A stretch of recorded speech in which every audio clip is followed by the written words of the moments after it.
Actual ডেফিনিশনটা কি বলছে না, f is uniformly continuous on an interval I. F is uniformly continuous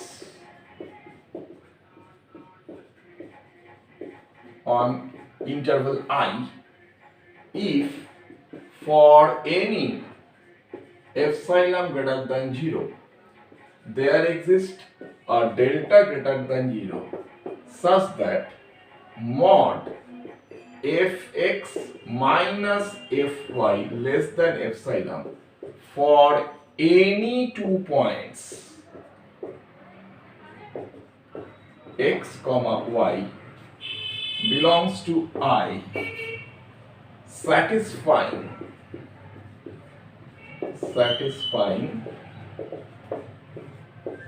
delta. তাহলে কি বলতে চাইছে না, তুমি এপসাইলন চয়েস করো, এপসাইলনের উপর ডিপেন্ড করে তুমি একটা ডেল্টা খুঁজে পাবে। না ডেল্টাটা কেমন না, দুটো পয়েন্ট এক্স আর ওয়াই নিচ্ছ ডেল্টা নেভারহুডে, মানে এক্স আর ওয়াই এর মধ্যে মাঝের ডিস্টেন্স, মানে দুটো যদি নাম্বার লাইনে যদি পয়েন্টগুলোকে বসাও এক সময় এক্স আর ওয়াই পয়েন্টটা আসবে। এটা মনে করো আমাদের থ্রু আউট আই ছিল, আই এর মধ্যে দুটো পয়েন্ট নিচ্ছ এক্স আর ওয়াই, তাহলে এক্স আর ওয়াই এর মাঝের ডিস্টেন্স যদি ডেল্টা থেকে ছোট হয় তাহলে fx মাইনাস fy এটা কত হবে না এপসাইলন থেকে ছোট হবে। এই জন্য বলছে for any 2 point x and y। তাহলে x আমরা কি বলছি, আবার বলছি না এপসাইলনের উপর ডিপেন্ড করে একটা ডেল্টা খুঁজে পাচ্ছ, কিরকম হবে না for any 2 point x, y i থেকে যে কোনো দুটো পয়েন্ট x আর y নাও, কেমন পয়েন্ট নিচ্ছ না এদের ডিফারেন্সটা লেস দ্যান ডেল্টা হচ্ছে, তখন দেখবো fx মাইনাস fy টা লেস দ্যান এপসাইলন হচ্ছে কিনা। ঠিক আছে, যদি এই এপসাইলনের উপর ডিপেন্ড করে এরকম তোমরা একটা ডেল্টা খুঁজে পাও তাহলে আমরা বলবো f is uniformly continuous on I, মানে পুরো ইন্টারভাল জুড়ে f কি হবে না ইউনিফর্মলি কন্টিনিউয়াস হবে। সেই জন্য এখানে একটা কথা বারবার বলছে সবাই, আমরা আগে যে ডেফিনেশনটা পড়েছিলাম পার্টিকুলারলি একটা পয়েন্টে আমরা কন্টিনিউটি ডেফিনেশন পড়েছিলাম যে f is continuous at c belongs to I। এক্ষেত্রে কথাটা হচ্ছে f is uniformly continuous on I, মানে through out the interval continuity নিয়ে কথা হচ্ছে। ইউনিফর্ম কন্টিনিউটি সবসময় কি হয় না থ্রু আউট দ্য ইন্টারভাল হচ্ছে, এই জন্য ইউনিফর্ম কন্টিনিউটিকে বলা হয় global property of the function, আর এমনি কন্টিনিউটি অ্যাট পয়েন্ট যেটা হয় সেটাকে বলা হচ্ছে local property of the function F. এবারে যেমন দেখো এখানে আমরা একটা এক্সাম্পল আলোচনা করব। এক্সাম্পলটা কিরকম না, একটা ফাংশন এফ যদি তুমি নাও সেটা এমনি কন্টিনিউয়াস হতেই পারে, কোন একটা ইন্টারভ্যালের প্রতিটা পয়েন্টে কন্টিনিউয়াস হতে পারে, কিন্তু ইউনিফর্মলি কন্টিনিউয়াস নাও হতে পারে। এই এক্সাম্পলটা আমি তোমাদের সামনে একটু রাখছি। যেমন দেখো fx 1/x for all x belongs to এই ইন্টারভ্যালটা বলো, তার মানে ইন্টারভ্যালটা কিরকম নিচ্ছি 0 থেকে স্ট্রিক্টলি বড় লেসার ইকুয়াল টু 1, এই যে ইন্টারভ্যালটা যেটা নিচ্ছি। এবার দেখো তুমি টেস্ট করে এক্ষেত্রে না ফাংশনটা যে কোনো পয়েন্টে কন্টিনিউয়াস হবে। তো যে কোনো পয়েন্ট নেওয়ার মানে আমি সি একটা প্রথমে পয়েন্ট নিচ্ছি, কোথা থেকে নিচ্ছি না ওপেন ইন্টারভ্যাল থেকে নিচ্ছি, মানে ওয়ানটাকে শুধু বাদ দিচ্ছি।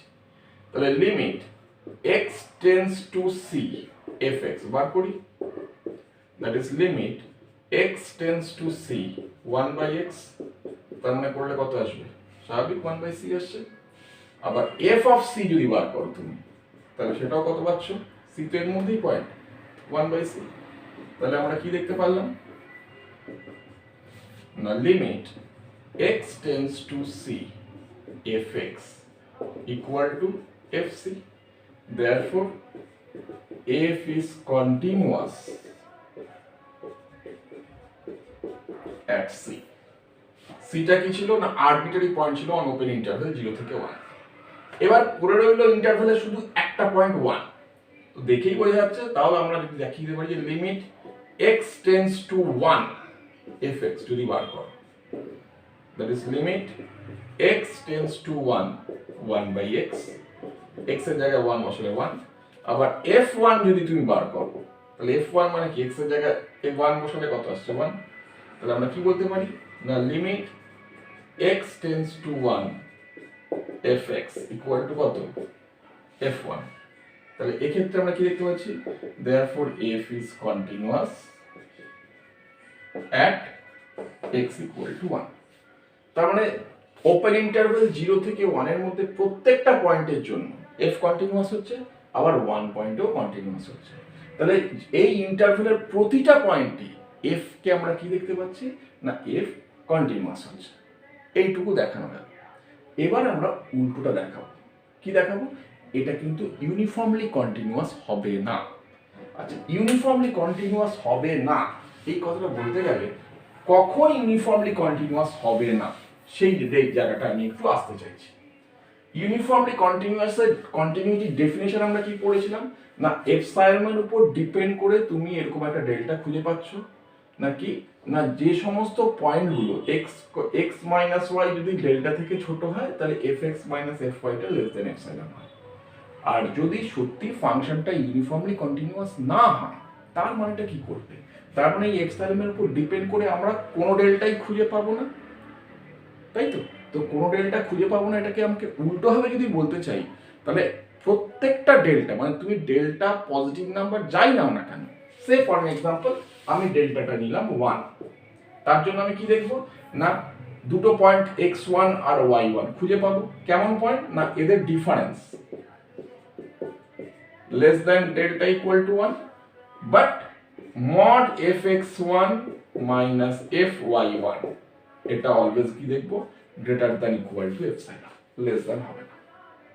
এপসাইলন তো প্রথমে প্রিয়ার সাইন স্মল পজিটিভ নাম্বার নিয়ে নিয়েছো, এপসাইলন তুমি তোমার ইচ্ছে মতো নিয়েছো, মনে করো এপসাইলন ইকুয়াল টু হাফ নিয়েছো।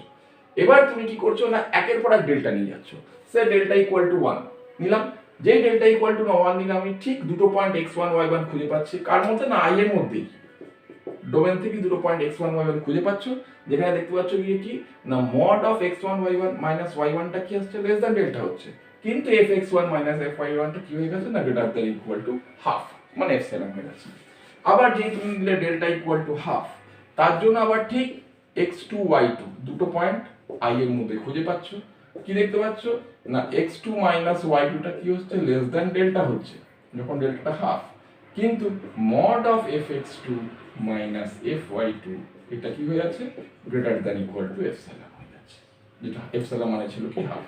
এপসাইলনটা কিন্তু সবসময় সেম থাকছে। তাহলে সিমিলারলি ডেল্টা ইকুয়াল টু 1/3 এর জন্য আবার x3 y3 খুঁজে পাবে, ডেল্টা ইকুয়াল টু 1/4 এর জন্য সেম x4 y4 খুঁজে পাবে, কিন্তু কখনোই লেস দ্যান এপসাইলন হচ্ছে না, সব ক্ষেত্রেই কি হচ্ছে greater than equal to epsilon, greater than equal to epsilon হচ্ছে। তাহলে এই ক্ষেত্রে আমরা বলতে পারবো না ওই একই এপসাইলনের জন্য কোনো ডেল্টাই খুঁজে পাচ্ছি না যেটা কিনা একসঙ্গে দুটো জিনিস স্যাটিসফাই করে, এটা স্যাটিসফাই করছে কিন্তু এটা স্যাটিসফাই করছে না, এই জন্য একটাও ডেল্টার জন্য এরকম আমরা খুঁজে পাচ্ছি না। ঠিক আছে, তো কোনো ডেল্টার জন্য নো ডেল্টা উইল ওয়ার্ক, তার মানেটা কি বোঝা যাচ্ছে না তুমি যা ইচ্ছা ডেল্টা নাও সঙ্গে সঙ্গে তুমি x1 y1 করে দুটো করে পয়েন্ট পাচ্ছ, যার জন্য দেখতে পাচ্ছ মড fx1 মাইনাস fy1 টা কি হয়ে যাচ্ছে না greater than equal to epsilon হয়ে যাচ্ছে। তাহলে এটা হচ্ছে কি, তাহলে কখন বলবো আমরা না যখন ইউনিফর্মলি কন্টিনিউয়াস হবে না। এবার আমরা যে অঙ্কটা নিয়ে আলোচনা করছিলাম সেই অঙ্কটা একটু চলে আসি না, fx ইকুয়াল টু 1/x আছে for all x belongs to 0 থেকে ওপেন ক্লোজড ইন্টারভ্যাল। আমি একটু ব্যাক ক্যালকুলেশন করে এখান থেকে দেখাবো আমরা। একটা কথা বলে রাখি, এই যে ইউনিফর্মলি কন্টিনিউয়াস হবে না এটা তোমরা কোথায় দেখতে পাবে সেটাও একটু বলে দিই। x এর জায়গায় যদি তুমি 0 বসাও, সিম্পলি 0 পয়েন্টটা নেই যদিও, x এর জায়গায় যদি 0 বসাও তবে ফাংশনটা কোথায় হচ্ছে ইনফাইনাইটের দিকে যাচ্ছে। তার মানে x যত শূন্যর কাছাকাছি আসবে fx এর ভ্যালুটা বিরাট হয়ে যাচ্ছে। তাহলে শূন্যর কাছাকাছি এরকম তুমি দুটো পয়েন্ট ঠিক খুঁজে পাবে, দেখবে ওই দুটো পয়েন্টের ডিফারেন্স কি হচ্ছে না ডেল্টা থেকে ছোট হচ্ছে, কিন্তু ওই দুটো পয়েন্টের ফাংশনাল ভ্যালু মানে fx মাইনাস fy টা কি হয়ে যাচ্ছে না এপসাইলন থেকে বড় হয়ে যাচ্ছে। তাহলে সেটা আমরা কিভাবে দেখছি, তো এটাকে আমরা প্রথমে একটু ব্যাক ক্যালকুলেশন করছি। তো 0-র কাছাকাছি দুটো পয়েন্ট আমি নিচ্ছি, দেখো x ইকুয়াল টু x1 নিচ্ছি 1/n, x2 নিচ্ছি 1/n প্লাস 1। ব্যাক ক্যালকুলেশনটা কেমন করছি দেখো। First mod of fx1 minus fx2 এটা আমরা বার করি, তাহলে কত আসবে n minus n plus 1, finally আসছে 1। তাহলে এদের ডিফারেন্সটা কত হয়ে গেল 1, বেশ আমি চয়েস করছি এপসাইলন কত হাফ, তাহলে অলরেডি fx1 কারণ এপসাইলনটা তুমি চয়েস করো তোমার ইচ্ছে মতো, অলরেডি আমি দেখতে পাচ্ছি কি হয়ে গেছে না fx1 fx2 টা ইকুয়াল টু 1 মানে গ্রেটার দ্যান এপসাইলন হয়ে গেছে। এবার আমার কাজ হচ্ছে কি না ডেল্টাটাকে ঠিকঠাক ভাবে নেওয়া। তো ডেল্টাটা কিভাবে নেওয়া, তাহলে আমার কি হতে হবে মড অফ x1 x2 এটাকে ডেল্টার থেকে ছোট করতে হবে। তো আমি আগে এটা ক্যালকুলেশন করে দিই কত আসছে না 1 বাই n প্লাস 1, ফাইনালি আসছে 1 by n into n plus 1, LCM করে দেখবে এটা আসবে। আচ্ছা x1 x2 তুমি কোথা থেকে নিয়েছো না এই ইন্টারভ্যালটা থেকেই তো নিয়েছো। তো এই ইন্টারভ্যাল মানে কি দুটোই এর মধ্যে রয়েছে। তাহলে এবার তাকিয়ে দেখো, তাহলে দুটোই হচ্ছে ফ্র্যাকশন, ওয়ান ফ্র্যাকশন বা ওয়ান হতে পারে এর মধ্যে একজন। তাহলে এবার তাকিয়ে দেখো আমরা এটা বলতে পারি এখান থেকে শুধু n ইনটু n প্লাস 1 যখনই তুমি করছো, n তো natural number, n into n plus 1 আর যাই হোক গ্রেটার দ্যান n অবশ্যই। তাহলে 1 by n into n plus 1 এটা কি হবে লেস দ্যান 1 বাই n। তাহলে আমরা বলতে পারি মড x1 মাইনাস x2 যেটা ফাইনালি এসেছিল 1 by n into n plus 1 less than 1 by n। বলো তার মানে আমাকে কি করতে হবে না 1 বাই এটাকে লেস দ্যান ডেল্টা করতে হবে। তাহলে এটা লেস দ্যান ডেল্টা কখন হবে 1 বাই n টা লেস দ্যান ডেল্টা তখনই হবে if n into delta greater than 1 যদি হয়। তাহলে এবার ডেল্টাটা একটা এমন একটা পজিটিভ নাম্বার তুমি চয়েস করতেই পারো, তাহলে কি না by Archimedean property n into delta কি হবে না গ্রেটার দ্যান 1, যেখানে n টা হচ্ছে ন্যাচারাল নাম্বার, এরকম খুঁজে পেতে পারবো। বোঝা গেছে? তাহলে n into delta greater than 1 হওয়া মানে কি 1 বাই n টা লেস দ্যান ডেল্টা হবে, তার মানে এদের ডিফারেন্সটা কি হয়ে যাচ্ছে লেস দ্যান ডেল্টা। তাহলে মড x1 মাইনাস x2 টা লেস দ্যান ডেল্টা হচ্ছে, কিন্তু মড fx1 মাইনাস fx2 টা কি আসছে না ইকুয়াল টু 1 যেটা গ্রেটার দ্যান এপসাইলন হয়ে যাচ্ছে।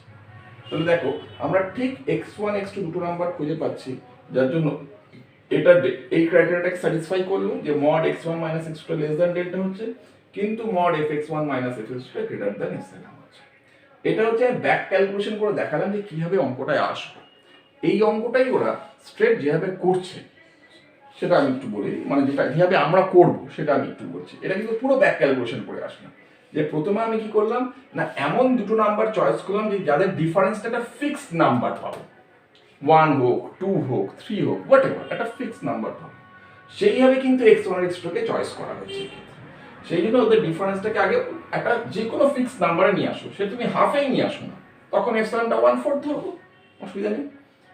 যেই দেখতে পাচ্ছি 1, এবার 1 যখনই আসলো তখন এপসাইলনটা চয়েস করে দিলাম কত হাফ করে। এবার আমরা কি দেখতে পাচ্ছি না mod of fx1 minus x2 greater than epsilon হয়ে গেছে। এবার আমাদের কাজ কি হবে না x1 মাইনাস x2 টাকে লেস দ্যান ডেল্টা করতে হবে। তাহলে x1 মাইনাস x2 ক্যালকুলেট করলাম, এটা আসলো, এটা লেস দ্যান 1 বাই n আর এটা লেস দ্যান 1 বাই n, এটা লেস দ্যান ডেল্টা কখন হবে না n ডেল্টা গ্রেটার দ্যান 1 হবে। এবার বলবে যে স্যার আমি কি এরকম n খুঁজে পেতেই পারি? হ্যাঁ অবশ্যই পেতে পারো। বলবে কিভাবে পাবে না ডেল্টা তুমি একটা পজিটিভ নাম্বার ধরেছো, 1 একটা পজিটিভ নাম্বার আছে, বাই আর্কিমিডিয়ান প্রপার্টি একটা ন্যাচারাল নাম্বার n খুঁজে পাবো, যার জন্য n ইনটু ডেল্টা কি হবে গ্রেটার দ্যান 1। তাহলে 1 বাই n টা কি হবে লেস দ্যান ডেল্টা। তাই আমরা যখন অঙ্কটা স্টার্ট করব আমরা কিন্তু শুরু করব কি হবে না প্রথমে এইটুকু বার করে নিলাম, এটা রাফে করব, এই যে কাজটুকু আমি করলাম এটা রাফে করব। এবারে আমরা স্টার্ট করব কি না x1 x2 রাফে করার পরেই বুঝতে পারলাম যে n টা চলে এসেছে, ওই n এর উপর ডিপেন্ড করে x1 x2 কে চয়েস করবে। x1 টা নিলাম 1 বাই n, x2 নিলাম 1 বাই n প্লাস 1 নিয়ে দুটো পয়েন্ট নিলাম, fx1 মাইনাস fx2 টা 1 আসলো, 1 গ্রেটার দ্যান এপসাইলন। এবার আমি বলছি নাও ফর এনি ডেল্টা, কারণ আমাকে তো ডেল্টা ভ্যারি করতে হবে, আমায় দেখাতে হচ্ছে গিয়ে কি না ইউনিফর্মলি কন্টিনিউয়াস হবে না, তার মানে কোনো ডেল্টাই তুমি খুঁজে পাচ্ছ না। তো কোনো ডেল্টা খুঁজে পাচ্ছ না মানে কি আমাকে উল্টো করে দেখাতে হবে যে কোনো ডেল্টার জন্য আমরা দুটো পয়েন্ট খুঁজে পাচ্ছি x1 আর x2, যে fx1 মাইনাস fx2 টা গ্রেটার দ্যান এপসাইলন হচ্ছে, কিন্তু মড x1 মাইনাস x2 টা লেস দ্যান ডেল্টা হচ্ছে। সেই জন্য for any delta greater than 0 by Archimedean property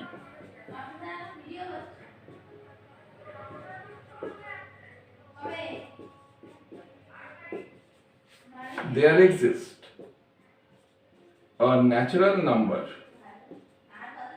n such that n into delta greater than 1 পেতেই পারি তার মানে আমরা ঘুরিয়ে বলতে পারি 1 by n less than delta এখান থেকে পেলাম এবার যেই n টা পেয়ে গেছো অলরেডি তুমি x1 x2 নিয়ে দেখিয়ে দিয়েছো fx1 fx2 করে এটা গ্রেটার দ্যান 1 তুমি ক্যালকুলেশন শুরু করলে mod of x1 x2 এটা কত আসে এই ক্যালকুলেশনটা স্টার্ট করো তো mod of x1 x2 যে ক্যালকুলেশনটা দাঁড়াচ্ছে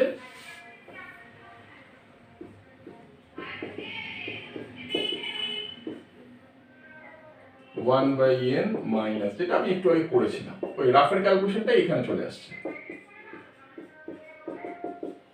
এটা একটু আগে দেখলাম লেস দ্যান 1 বাই এন আর 1 বাই এনটা অলরেডি কি পেয়েছি লেস দ্যান ডেল্টা তার মানে আমরা কি লিখতে পারি for any epsilon greater than 0 mod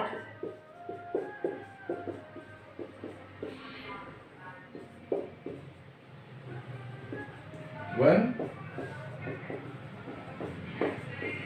greater than equal to epsilon তার মানে কি বলতে পারি আমরা না f is not uniformly continuous on I তাহলে অঙ্কটা যদি প্রথম থেকে একবার বলি তাহলে কি করে করছি না ফার্স্ট অফ অল f আমাকে এমন দুটো নাম্বার খুঁজে বার করবে যাতে f x1 আর x2 এমন ভাবে চয়েস করবে যাতে fx1 fx2 তুমি একটা নাম্বার পাও 1 হোক হাফ হোক 1/3 হোক কিছু একটা পাও তো আমি ইজিলি দিতে বলছি x1 x2 কিভাবে নিচ্ছি না ন্যাচারাল নাম্বারটাই কাজে লাগাচ্ছি 1/n 1/n + 1 দুটো নাম্বার অবভিয়াসলি এদের মধ্যে থাকছে মানে ডোমেনের মধ্যে রয়েছে তো এদের যখনই আমরা 1/x করছি তাহলে উপরে উঠে যাচ্ছে তাহলে n n+1 হয়ে আলটিমেটলি কত দাঁড়াচ্ছে 1 তাহলে mod n এই ডিফারেন্সটা অলরেডি 1 হয়ে গেছে মানে এপসাইলন থেকে বড় হয়ে গেছে এটাই করবে যে কোনো একটা ফিক্স নাম্বার চলে আসলেই আমরা ওটাকে এপসাইলন থেকে বড় করে দিতে পারি কারণ এপসাইলনটা তুমি চয়েস করছো যখন ডিফারেন্সটা দেখতে পাচ্ছ 1 তুমি এপসাইলনটা হাফ নাও তুমি এপসাইলনটা 1/3 নিতে পারো তুমি 1/4 নিতে পারো যা ইচ্ছে তো মোট কথা mod fx1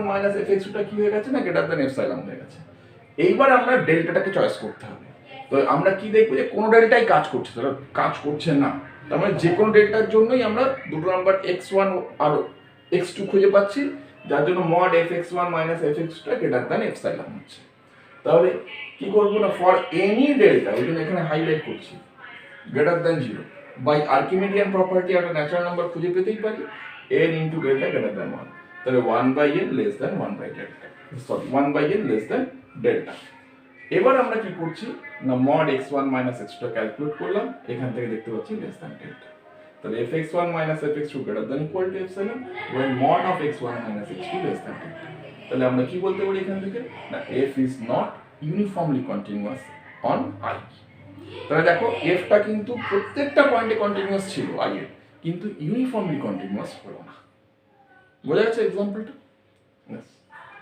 এরপরে আমরা এটার উপরে আরো কিছু প্রবলেমস আলোচনা করব